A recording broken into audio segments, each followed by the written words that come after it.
So good morning everyone, good morning all of you. ठीक है।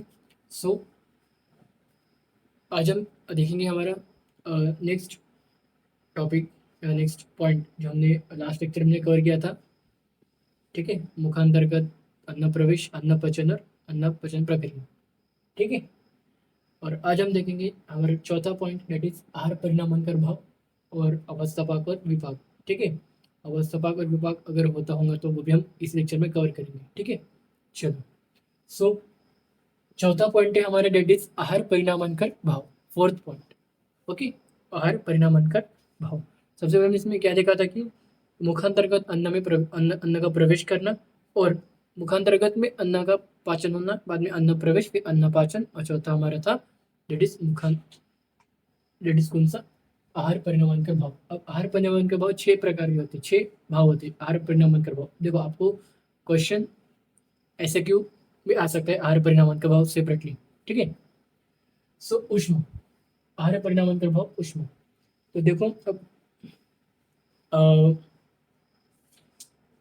पहला है उष्म। तो उष्म से, उष्म का आएगा उष्म पद्धति। ठीक है। ठीक है। सो पहला जो आहार परिणामांतर भाव है वो उष्म, मतलब आपको पता है उष्म मतलब गर्मी। ठीक है। उष्म शब्द जाठर अग्नि से तथा पाचक पित्त से ये अपेक्षित होता है, मतलब जाठर अग्नि या पाचक पित्त से इस उष्म शब्द को लिया जाता है। ठीक है। अब आपको मेरी साइड की स्क्रीन में उष्म दिख रहा होगा, उष्म के बारे में लिखा हुआ दिख रहा होगा। ओके। सो मेरी साइड की स्क्रीन में आपको देखो, ये जो चैप्टर है इसको मैं यहाँ पे लिख नहीं सक रहा हूँ क्योंकि जो व्हाइट बोर्ड है छोटा है, आपको भी दिख रहा है, तो मैं ये सब लिख नहीं पा रहा हूँ। पूरा एक्सप्लेनेशन जो मेरे को पॉइंट्स लिखने के वो मैं लिख नहीं पा रहा हूँ। ठीक है। इसलिए मैं आपको डायरेक्ट टेक्स्ट बुक्स के पेजेस से आपको पढ़ा रहा हूँ। ठीक है, समझा रहा हूँ। ठीक है, टेक्स्ट बुक की डायरेक्ट टेक्स्ट बुक की जो नोट्स है उसे डायरेक्ट मैं आपको समझा रहा हूँ। ठीक है। सबको उसमें दिख रहा है मेरी साइड में स्क्रीन में। तो देखो, उष्म इस शब्द को किससे रिलेट किया गया है, जाठराग्नि तथा किससे, पित्त दोष से अपेक्षित, मतलब वहां से इसको कोरिलेट किया जा रहा है उष्म को। ठीक है, मतलब अंतकोश में रहकर इस वक्त जो उष्म है ये अंतकोश में रहता है, अंतकोश में स्थित होता है। व्यक्ति के द्वारा जब आहार का सेवन किया जाता है, जब जो व्यक्ति आहार का सेवन करता है तो आहार द्रव्य का पाचन करता है, तो उसका द्रव्य का द्रव्यांतर किस गुण के कारण नहीं होता, किस गुण के कारण होता है, वो उष्म या गुण के कारण ही होता है। ठीक है।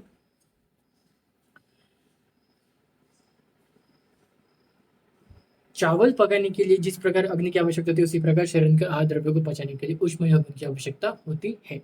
ठीक है, बस इतना ही। अब इतना ही एक्सप्लेनेशन अगर तो उष्म गुण में उष्म, उष्म पचती, फिर से छोटा सा एक्सप्लेनेशन तब लिख दो तो आपको मार्क्स मिल जाएंगे। ओके। फिर देखो वायु, वायु अपकर्षति। अब देखो, वायु अपकर्षति मतलब वायु या मुखगत अन्न को अंतकोश में लाता है। वायु क्या करते हैं, मुखगत अन्न को, मुख से अन्न, मुख में जो अन्न है उसको अंतकोश तक लाने का जो काम करता है वो कौन करता है, वायु। वायु अपकर्षति। ठीक है। प्राणवायु के द्वारा मुख, गला तथा अन्न नलिका के स्नायु में आवश्यक गति होती है तथा इस प्रसरणशील गति के कारण ही मुख प्रदेश का जो अन्न है वो नली के द्वारा आमाशय में भेजा जाता है। बस इतना ही इसके बारे में आपको लिखने का है वायु के बारे में। वायु का इजी आपको समझा गया होगा। वायु का काम ही क्या है, उसका मेन फैक्टर या मेन काम यही है कि अन्न को अपने मुख से आमाशय मतलब पेट तक ले जाने का काम। ठीक है, अन्न नलिका के थ्रू। और ये कौन, वायु में भी कौन सा वायु, प्राणवायु का कार्य करता है। फिर हम बात करते हैं क्लेद। अब आपको थर्ड देखते हैं हम क्लेद। क्लेद की अगर हम बात करें तो क्लेद शैथिल्यम अपदायती। क्लेद शैथिल्यम अपदायती मतलब क्लेद यह अन्न को शिथिलता प्रदान करता है। क्लेद क्या करता है, अन्न को एक शिथिलता प्रदान करता है। क्लेद शब्द से यह कफ दोष का अर्थ अपेक्षित है। ठीक है, क्लेद शब्द से आपको कफ दोष याद आ रहा होगा, आपने कफ दोष में क्लेद जो गुण पढ़ा होगा। ठीक है, तो आपको कफ दोष याद आना चाहिए। क्लेदक तथा बोधक कफ, आपने कफ दोष में क्लेदक तथा बोधक मैंने भी पढ़ा है, कफ दोष मैंने पढ़ा है लेक्चर में। कफ दोष का लेक्चर आप देखिए, वहाँ पे क्लेदक कफ बोधक कफ क्या है। ठीक है, क्लेदक कफ बोधक कफ द्रव गुण के कारण ही अन्न गर्भ क्लेदन होता है तथा उनमें अन्न मन मार्दवता आती है। मार्दवता मार्दवता आना मतलब चिपचिपा या गीलापन आना। ठीक है।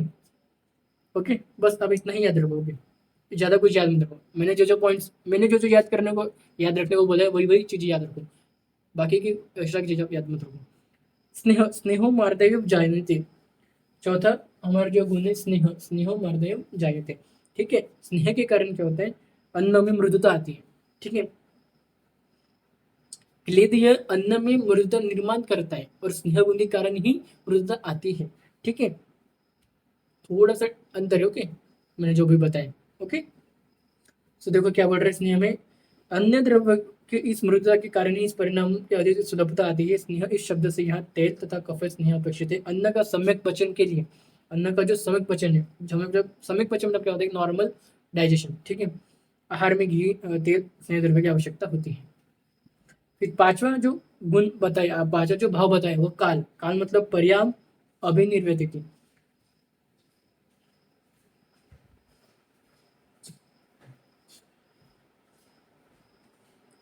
आहार द्रव्यों का यथा योग्य पाचन होने के लिए काल इस महत्वपूर्ण भाव घटक की आवश्यकता होती है। ठीक है, काल मतलब समय। आप समय को भी देखो, आपने देखो हर व्यक्ति की क्वांटिटी के उस डजन के अनुसार डिपेंड करता है उसका आहार का मात्रा, कि किस टाइम में उसकी आहार का पचन होगा। ठीक है, सिक ओके। छठा जो होता है वो होता है संयोग। संयोग त्वेषाम परिणाम धातु सम्यक कर संपगत है, ऊष्मा वायु के लिए स्नेह तथा काल इनका सम्यक योग होने के बाद ही अन्न पचन का सम्यक होता है। मतलब सम्यक रूप से अब आहार द्रव्य और प्रॉपरली अब आहार द्रव्य डाइजेस्ट हो चुका है एक प्रॉपर वे में, एक प्रॉपर पोजिशन, एक प्रॉपर कंडीशन में। ठीक है, ये क्या बोलता है हमारा आहार परिणाम का भाव। आहार परिणाम में कितने भाव देखा अभी तक ने? 6 भाव देखा, दैट इज ऊष्मा वायु क्लेद स्नेह काल और समय। ठीक है, ये स्टेप वाइज स्टेप भाव है, ये आप इसको एक स्टेप पकड़ सकते हो, स्टेप वाइज स्टेप आप बोल सकते हो। ठीक है, मतलब पहले ऊष्मा के कारण क्या, फिर वायु, फिर क्लेद स्नेह, फिर काल, फिर समय। ओके, अब हम देखेंगे नेक्स्ट अवस्था पाक। अब आपको अवस्था पाक दिख रहा होगा मेरी साइड में स्क्रीन में, तो आपको दिख रहे हैं आपको, जैसे मैं टॉपिक आगे बढ़ रहा हूँ आपको दिख रहे होंगे। ठीक है, सो अवस्था पाक। ओके, ग्रहण किए गए आहार का रस स्थिर नहीं होता है तथा आहार पाचन की अवस्था अनुसार निरंतर बदलते रहता है। आहार एक महास्रोत से, ठीक है, आगे बढ़ता है, वही ऐसे ही रस का परिवर्तन होता है। तो इन रस के परिवर्तन के लिए जो अवस्थाएं लगती है इसे ही हम अवस्था पाक कहते हैं। ठीक है, अब अवस्था पाक तीन बताए हैं, तीन प्रकार के। ठीक है, पहली होती है अवस्था पाक, दैट इज अवियुक्त अवस्था पाक, दैट इज मधुर अवस्था पाक। इसमें मधुर, जिसमें इसमें मधुर रस का मेन फैक्टर डिपेंड करता है, मधुर रस। ठीक है, सो क्या बोलते हैं प्रथम अंश देखते हैं। देखो इसका श्लोक अगर आपको होता है, अगर आपको होता है इसका श्लोक तो अच्छी बात है, अगर नहीं भी श्लोक इसका करते हो तो कोई बात नहीं, कोई इतना कोई इंपॉर्टेंस नहीं, इतना कोई जरूरी नहीं। ठीक है, लेकिन आपके कॉलेज में बोलते होंगे करने के लिए तो आप कर सकते हो। अगर करके आप श्लोक करके रखेंगे तो फिर आपका एक्सप्लेनेशन थोड़ा कम भी लिखे तो आप, ठीक है, लेकिन अगर श्लोक नहीं करे तो फिर एक्सप्लेनेशन को वैसे का वैसा लिखने का आना चाहिए। ठीक है, अन्न पाचन की जो अवस्था व्यक्ति के मुख से प्रारंभ होती है, परंतु पाचन कर्म मुख्य रूप से अमाशय में ही होने के कारण प्रथम अवस्था पाक के स्थान के रूप में मुख्यतः अमाशय का ही विचार किया जाता है। अब अन्न पाचन की जो प्रथम अवस्था होती है उसमें अन्न में क्या होता है, मधुरता प्राप्त होती है इस अवस्था पाक के कारण। ठीक है, अविलिग्ध अवस्था के कारण अन्न की इस मधुरता अन्न की इस मधुरता के लिए मुख का बोधक कफ कारणीभूत होता है। अपने आहार में मधुरादि षड्रसों का समावेश होता है। ठीक है, इनमें जो मधुर रसात्मक द्रव्य है, देखो यहाँ पर जो रसात्मक द्रव्य बताए गए, मधुर मीठे रसात्मक द्रव्य, साथ ही जो द्रव्य मधुर रसात्मक नहीं होने भी ये मधुरता प्राप्त कर देता है। जो द्रव्य मधुर द्रव्य जो हमारे अंदर पहले से प्रेजेंट हो रहे हैं उस अवस्था के कारण, और जो बाद में जो जो मधुर नहीं है, जो द्रव्य मधुर नहीं है, उनको भी यह मधुर कर देता है ये अवस्था पाक। ठीक है, आहार द्रव्य के मधुरत्व से ऊर्ध्वम आमाशय से अन्न वैदिक स्वरूप से अन्य कार्य को अवैदिक अवस्था कहते हैं। जो आहार द्रव्य है कि जो मधुरत्व जो रस है, जो ऊर्ध्व आमाशय में अन्न या अविदिग्ध स्वरूप में रहने के कारण या अविदिग्ध अवस्था के कारण ही इन अन्न में मधुरादि रसों का परिवर्तन होने के कारण ही इसे अविदिग्ध अवस्था कहा जाता है। ठीक है, इसमें पंचमहाभूत आप लिख सकते हैं इसके अंदर। इतना ही अगर आप लिख देते हो, इतना ही आपको लिखने का है पॉइंट वाइज पॉइंट में। ठीक है, फिर आता दूसरी अवस्था, द्वितीय अवस्था, डेट इज विदिग्ध अवस्था। ओके, अम्ल अवस्था पाक। ठीक है, अन्न पचन की इस अवस्था को अमाशय, ये जो होती है अमाशय से स्टार्ट हो जाती है। ठीक है, लेकिन ग्रह अमाशय में भी यह स्पेशल इसका स्थान बताया गया ग्रहणी को। ठीक है, ग्रीन में डिसीजन होती है द्वितीय अवस्था पाक। ओके, और ग्रहणी में अर्धपक्व अन्न हमने देखा था, हमने क्या देखा था, ग्रहणी में अर्धपक्व अन्न होता है। ओके, फिर अमाशय के अधोभागी स्त्रवित होने वाले पित्त से अन्न का अम्लत्व प्राप्त होता है। ऐसे अम्ली भवन के कारण अमाशय में अन्न को विदग्धता आती है। अम्ल भवन होकर अमाशय से आगे जाने वाला यह अन्न ग्रहणीय पित्त के कारण, देखो पित्त के कारण ये ग्रहणी में ये अन्न क्या होता है, आता है, मतलब विघटित होता है, जमा होता है। ठीक है, फिर इतना ही चाहिए, इस अवस्था पाक में इतना ही चाहिए। तो फिर हम देखते हैं तृतीय अवस्था, पहले पक्वा अवस्था। तृतीय अवस्था पाक को क्या बोलते हैं हम? पक्वा अवस्था बोलते हैं। ठीक है, इसको कटु अवस्था पाक, और इसमें अम्ल रस, अम्ल अवस्था पाक भी कहते हैं। द्वितीय अवस्था जो हमने देखी थी अभी, कौन सी? विदग्ध अवस्था, उसको हम, उसमें मेन फैक्टर कौन रिस्पॉन्सिबल है? अम्ल रस, और इसमें कटु रस। ठीक है, तीसरे अवस्था पाक में, मतलब पक्वाशय में होने वाला अन्न पचन की जो क्रिया है, उसका जो अंतिम अवस्था पाक है यही चाहिए। महासृष्टि के लिए आहार द्रव्य प्राथमिक स्तर पर पाचन पूर्ण होकर जब धातु के पोषण के लिए, अब धातु का पोषण मतलब न्यूट्रिएंट्स, जो न्यूट्रिएंट्स मिनरल्स से अब डाइजेशन हो गया, हमारे जो फूड मटेरियल से आपका डाइजेशन हो चुका है, अब वो अपने अपने उस फूड मटेरियल से अब वो न्यूट्रिशंस निकल रहे हैं और अपने अपने स्थान पर जा रहे हैं।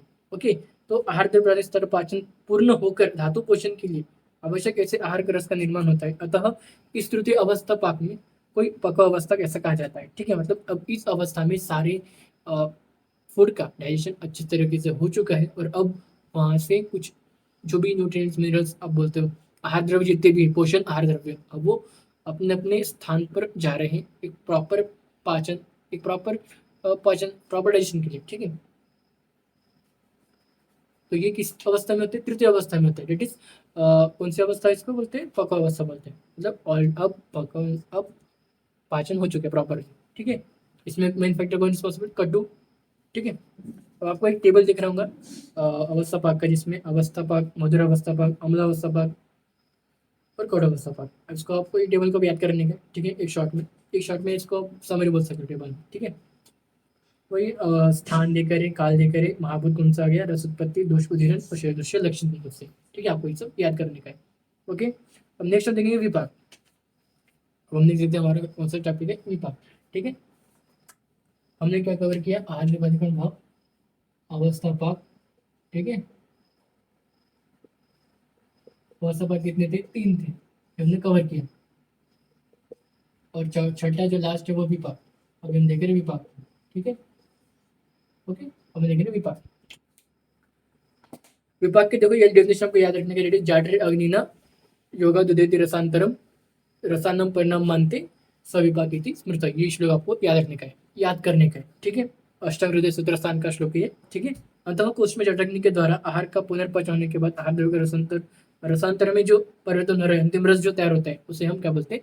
विपाक कहते हैं। ठीक है, विपाक के 3 प्रकार होते हैं, चरक तथा वाग्भटने। आचार्य चरक और तथा वाग्भटने, वाग्भटने 3 प्रकार बताए विपाक के। पहला मधुर विपाक, जो मधुर एवं लवण रसायन द्रव्य के समान और दूसरा अम्ल विपाक, अम्ल रसायन द्रव्य के सामान्य, और कटु विपाक, कटु एवं तिक्त कषाय रसायन द्रव्य का सामान्य। ठीक है, बस आपको इतना ही याद। और फिर आचार्य सुशिष्ट ने भी, आचार्य सुशिष्ट ने विपाक के 2 प्रकार बताए। चरक और वाग्भट ने 3 प्रकार बताए, मधुर, अम्ल, कटु, 3 विपाक। लेकिन आचार्य सुशिष्ट ने विपाक के 2 प्रकार बताए, डेट इज मधुर मतलब गुरु विपाक, कटु मतलब लघु विपाक। ठीक है, बस आप, और विपाक के कार्य क्या है?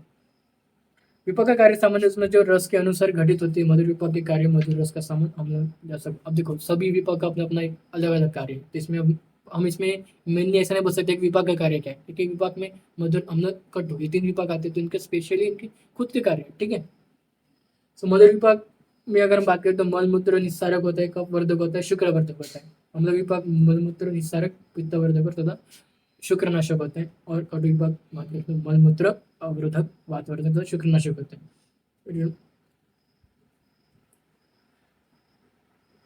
फिर बाद में ये जो लास्ट में आपको पॉइंट देखने होगा, अवस्था पाक एंड विपाक भेद। विपाक, अवस्था पाक और विपाक में क्या डिफरेंस है वो बताया गया है।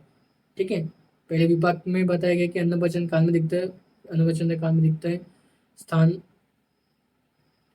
पहला विपाक के पहला पॉइंट जो है 1 पॉइंट, अन्न वचन काल में दिखता है विपाक, और अन्न वचनोत्तर काल में दिखता है वो अवस्था पाक। स्थान सापेक्ष होता है विपाक में, और स्थान निरपेक्ष होता है अवस्था पाक में। काल सापेक्ष होता है, काल सापेक्ष होता है विपाक में भी और अवस्था पाक में भी। अंतकोश के दोष वृद्धि कर होते विपाक में, और सार्वधायिक दोष धातु मलशय तथा वृद्धि कर होते अवस्था पाक में। क्रमश 3 होते हैं विपाक, और कोई भी एक होता है अवस्था पाक। द्रव्यों का द्रव्यांतर होता है विपाक, और द्रव्यों का रसों का रसांतरण होता है अवस्था पाक। सामान्य पाक विपाक, प्रतिद्रव्य नियत पाक, प्रतिद्रव्य नियत पाक अवस्था पाक। अस्थायी पाक और अस्थायी पाक होता है कौन, विपाक, और स्थायी रस अवस्था पाक। अन्न व स्रोतपर्यंत मर्यादित होता है कौन, विपाक, और अमर्यादित होता है वो अवस्था पाक। ठीक है, इतने से ओके। अवस्था पाक और विपाक में आपको डिफरेंस पूछा जा सकता है, ठीक है, गारंटी का लेकिन पूछा जा सकता है। ओके, इथे हमने 3 पॉइंट करके हमने आहार परिणाम अंतर भाव, अवस्था पाक और विपाक को। ठीक है, चलो, तो आज का लेक्चर मैं यहीं पे एंड करता हूँ और हमारा जो आहार पाक लेक्चर है वो कंप्लीट हो गया।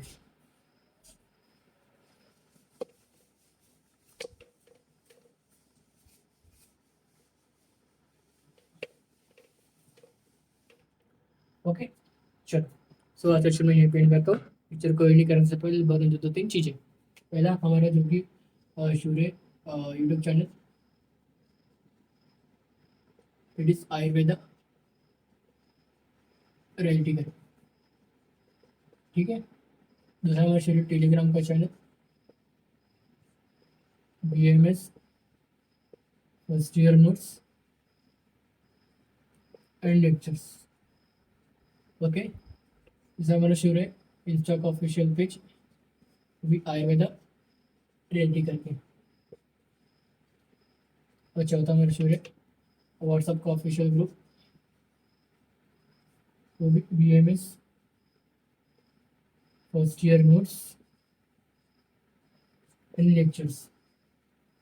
ठीक है, सो देखो, यूट्यूब में डेली लेक्चर्स तो अभी फिलहाल अभी डेली लेक्चर्स आ रहे नहीं है, वीकली लेक्चर्स आ रहे हैं यूट्यूब में। अभी फिलहाल वीकली लेक्चर्स आएंगे सितंबर तक, फिर अक्टूबर से डेली लेक्चर्स मिलेंगे। ठीक है, सब्सक्राइब करने का, लाइक करने का, सब्सक्राइब करने का और शेयर करने का फ्रेंड्स को।